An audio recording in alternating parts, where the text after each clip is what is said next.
அனைவருக்கும் வணக்கம். இறையருளும் குருவர்களின் துணையோடு நாம் தொடர்ந்து திருமந்திரத்தை சிந்தித்து கொண்டிருக்கிறோம். அந்த வகையில் 3ஆம் தந்திரத்தில் ஆயுள் பரீட்சை என்ற அதிகாரத்தில் உள்ள ஒரு பாடலை சிந்திக்க இருக்கிறோம். இந்த பாடல் மக்களின் வாழ்நாளின் எல்லையை அலந்தறியும் முறை. ஆயுள் பரீட்சை, உங்கள் வயது என்ன? பல செய்திகளை சொல்கிறார் திருமூலர். பின்னாடி வந்த ஞானிகளும் இதை பற்றி பேசுகிறார்கள். ஆனால் என்ன நமக்கு பெரிய வியப்பு என்றால், இவையெல்லாம் இன்றைக்கு நடைமுறையில் அறிவியல் பூர்வமாக விளக்க முடியுமா? சுவாசத்தை வைத்து ஆயுளுங்கிறார். இப்போ நீங்கள் ஒரு பிறக்கிற பொழுதே நீங்கள் 80 வயசு ஆழ்வீங்களா 90 வயசா என்பதை நீங்கள் பிறக்கிற உங்கள் தாய் தந்தையரை இணைகிற பொழுது வருகிற மூச்சு காற்றை வைத்து அளவு செய்கிறாங்க. அதை வைத்து தான் நீங்கள் உயரமாக இருப்பீங்களா, கொட்டையாக இருப்பீங்களா, அறிவுள்ளவனாக இருப்பீங்களா, வலிமையாக இருப்பீங்க, இதெல்லாம் கணக்கு சொல்கிறாங்க. இன்னும் கேட்டிங்கன்னா அவ்வளோதான் சனப்போது வரைக்கும் சொல்கிறார். இதெல்லாம் எப்படி கணக்கு பண்ணாங்க? இத்தனை லட்சம் சனப்போது யார் கணக்கு பண்ணுறது?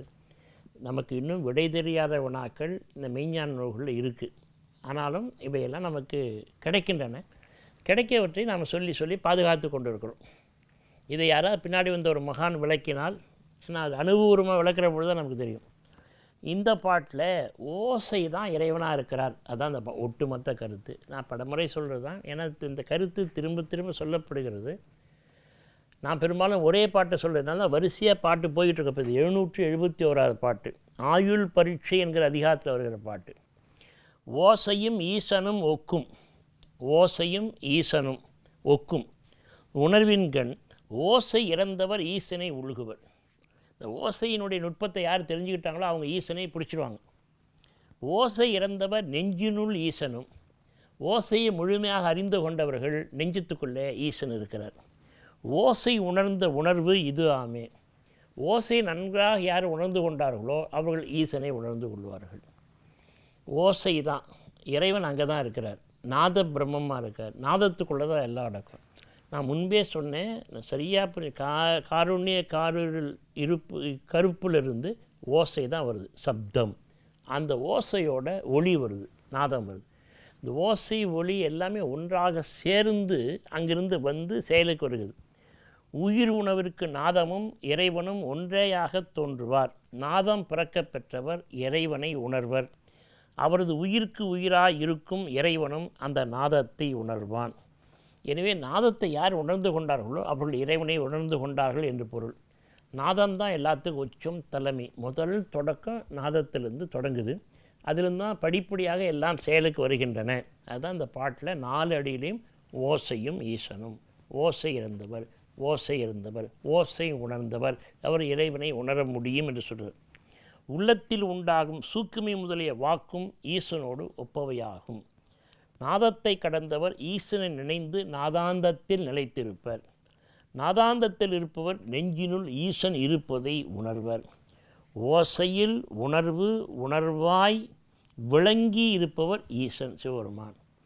அதனால் இந்த நாதம் ரொம்ப முக்கியம். நாத பிரம்மம் அந்த ஓசை ஒளியெல்லாம் இருப்பதை ரொம்ப அழகாக நாவுக்கரசர் சொல்கிறார். இப்போ நம்ம தொலைபேசியில் எங்கேயோ அமெரிக்காவிலேருந்து 15,000 மைல்லேருந்து ஒருத்தர் பேசுகிறார். கேட்ட உடனே யார் அந்த ஹலோன்னு கேட்ட உடனே ராமசாமியா நீங்கள் உலகம் போகிறா நாதத்தை வச்சு கண்டுபிடிச்சிடுறோம். எங்கேயோ நம்ம வீட்டுக்குள்ளே இருக்கோம், வெளியே சத்தங்க யார், நம்ம குப்புசாமி குரல் மாதிரி இருக்க, யார் கதவை திறந்துப்பார், ஜன்னலை திறந்துப்பார், யார்? அப்போது இந்த உயிர்களுடைய வேறுபாட்டை, உயிர்களுடைய ஒவ்வொரு உயிருக்கும் ஒரு நாதம் இருப்பதை அந்த உணர்ந்தால் தான் அதை உணர முடியும். நாதத்துக்குள்ளே இறைவன் உணர்வாக உட்கார்ந்துருக்கிறார், ஒளியாக இருக்கிறார். இப்போ இன்னும் கொஞ்சம் சரியாக புரிஞ்சுக்கன்னா, பெரிய இரவில் மழை வருது, இடி இடிக்குது, மின்னல் மின்னுது. மின்னல் மின்னுச்சுன்னா நம்ம வீட்டுக்குள்ள நல்லா பூட்டிகிட்டு இருந்தோம்னா மின்னல் தெரியாது. ஆனால் எவ்வளோ நாம் கதவை சாத்திக்கிட்டு இருந்தால் கூட இடி இடிச்சுன்னா காது கேட்கும். ஒளி நம்மளால் பார்க்க முடியாமல் இருக்கலாம், கதவெல்லாம் மூடி இருந்தால். ஆனால் நாதம் இருக்க சப்தம் இடி இடிச்சுன்னா கேட்டுவிடும். இந்த நாதம் ரொம்ப முக்கியம். நாதம்தான் முதல் வருது, அதிலிருந்து அந்த நாதத்திலேருந்து ஒளி கூட வருது, அது ரெண்டாவது. ரெண்டும் சேர்ந்து பிரிக்க முடியாதபடி வருகிறது. இந்த நுட்பத்தை எல்லாம் நாவுக்கரசர் ரொம்ப அழகாக 6ஆம் திருமுறையில் திருத்தாண்டத்தில் திருவையாற்று பதிகத்தில் பேசுகிறார். ரொம்ப அழகான சில ரகசியங்களை நுட்பத்தை எல்லாம் சொல்கிறார். ஓசை ஒளியலாமானாய் நீயே, நாவுக்கரசர் தேவாரம். ஓசை ஒளியலாமானாய் நீயே, உலகுக்கு ஒருவனாய் நின்றாய் நீயே, வாச மலரலாமானாய் நீயே, மலையான் மருகனாய் நின்றாய் நீயே, பேச பெரிதும் இனியாய் நீயே, பிரானாய் அடி என்மேல் வைத்தாய் நீயே. அடியன் மேலாம் திருவடியை என் தலையில் வைத்து பாதுகாப்பை வைத்த பிரான் நீ. தேச விளக்கலாமானாய் நீயே, திருவையாறு அகலாத செம்பொற்ஜோதி. இந்த திருவையாறில் இருக்கிற பெருமானுக்கு பேர் செம்பொற்ஜோதி. அந்த இறைவன் எப்படி இருக்கார்? மிகச் சிவந்த பொற்ஜோதியாக ஒளிவிட்டு பிரகாசிக்கிறான். அது ரொம்ப நுட்பம். அந்த பாட்டில் அவர் என்ன சொன்னால், இந்த ஓசையாக இருக்கிற இறைவன் திருவையாறு என்கிற தலத்தை விட்டு அகலாமல் அங்கே இருக்கிறார். அதனால தான் திருவையாறு முக்கியமான தலங்களில் திருவையாறு முக்கியமான தலமாக குறிக்கப்படுகிறது. இந்த திருவையாற்றில் செம்பொற்ஜோதியாக இருக்கிறார். ஏன் அப்பர் இப்படி சொல்கிறாருன்னா, அங்கே தான் அவர் பார்க்குறார் இந்த ஓசை ஒளியாக இருக்கிற அந்த இறைவனை. அங்கே தான் கைலாயத்திலேருந்து நேரடியாக திரும்பல வரல, போகிற பொழுது நடந்து போகிறார், அப்புறம் முடியாமல் தவழ்ந்து போகிறார். இந்த சேக்கடாத ரொம்ப அழகாக ஜியாகிரபிக்கல் ரூட்டெல்லாம் சொல்கிறார். தமிழ்நாட்டிலேருந்து எப்படி போய் கடைசியில் காசிக்கு போய், காசியிலேருந்து திருப்பரப்பு நேபாளம் போய், நேபாளத்துலேருந்து கைலைக்கு போகிற வழியெல்லாம் சொல்கிறார். அதேமாதிரி திருமூலர் திரும்பி அங்கேருந்து வர்றதையும் ரூட்டெல்லாம் சொல்கிறார். இவ்வளவும் பெரிய பிராணத்தில் பதிவு செய்யப்பட்டிருக்கு. இன்றைக்கி அது சரியாக இருக்குது. அதுதான் பெரிய வியப்பு. அன்றைக்கி எந்த கருவிகளும் இல்லை. ஆனால் அப்படி வருகிற பொழுது, திரும்புகிற பொழுது அப்பர் நேரடியாக வரல. ஏன்னா அவர் இறைவன் சொல்லிட்டா, நீ திருவையாறில் போய் எழுந்துரு. அங்கே ஃப்ரம் கைலாயம் டு திருவையாறு எப்படி ஆகாயமாக இருக்குமா, இறைவன் கொண்டாந்து சேர்த்துட்டு திருவையாறில் இருக்கிற குளத்தில் எழுந்திருக்கிற பொழுது அவருக்கு தெரியுது. செம்பொற்ஜோதியாக சிவருமான் காட்சி கொடுக்குறார். காணாதரெல்லாம் காணுகிறார். கண்டறியாதன கண்டேன், மடப்பிடியோடு களிறுவருவன கண்டேன், கண்டறியாதன கண்டேன். அது திருவையாறு அகலாமல் இருக்கிற செம்பொற்ஜோதி என்று இறைவனை தொழுது வணங்குகிறார். அப்போ ஒட்டுமொத்த இந்த பாட்டு கருத்து, நாத பிரம்மமாக இறைவன் இருக்கிறார்.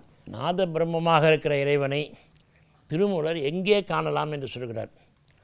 உள்ளம் பெருங்கோயில், ஊனுடம்பு ஆலயம், வள்ளற் பிரானாருக்கு வாய் கோபுரவாசல், தெல்ல தெளிந்தாருக்கு ஜீவன் சிவலிங்கம், கள்ள புலனைந்தும் காலா மணிவிளக்கே என்று ஒரு அருமையான பாடலை போட்டிருக்கார்.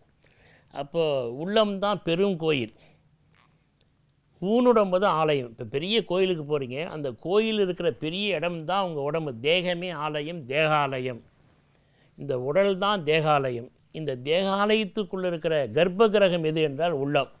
உள்ளம் என்றாலும், நெஞ்சம் என்றாலும், இருதய கமலம் என்றாலும், மனம் என்றாலும் ஒரு பொருளை குறிக்கும். அந்த தேகம் என்கிற தேகாலயத்தில் அதான் பெரிய கோயில். கர்ப்ப கிரகம் தான் உள்ளம். உள்ளம் பெருங்கோயில், ஊனுடம்பு ஆலயம். அதில் அந்த ஊனுடம்பு ஆலயத்தில் எது கர்ப்ப கிரகத்தில் தெய்வம்? ஜீவன் சிவலிங்கம். உங்கள் உயிர் தான் சிவலிங்கமாக இருக்குது, உயிர் தான் தெய்வமாக இருக்குது. இந்த உயிர் தான் தெய்வம், உயிர் தான் சிவலிங்கம், ஜீவன் தான் சிவன் என்பதை தெரிந்து கொள்வதற்கு தான் இவ்வளோ முயற்சி, இவ்வளோ பாடு.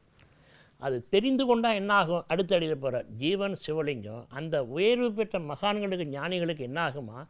கள்ள புலனைந்தும் காலா மணிவிளக்காக உதவி செய்யும்.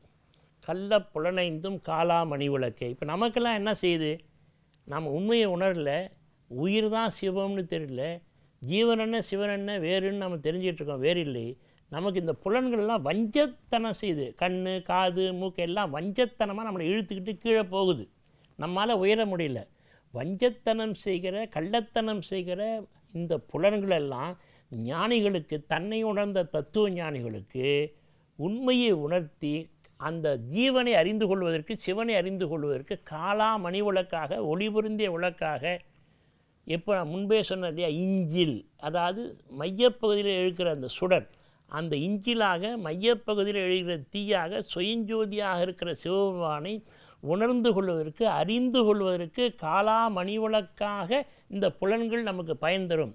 எனவே புலன்கள் ரொம்ப முக்கியம். அதைத்தான் மெய்கண்டார் சிவஞான போதத்தில் சொன்னது போல், ஐம்புல வேடரில் அயர்ந்தனை தம்முதல் குருவுமாய் தவத்தினில் உணர்த்த விட்டு அந்நியம் இன்மையின் அரண்கழல் செலுமே. 8வது நூற்பா. அதனால் புலன்களை வெல்லுவோம்.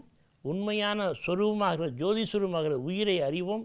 உயிரை அறிந்து உயர்வோம், உய்தி பெறுவோம். அனைவருக்கும் வணக்கம்.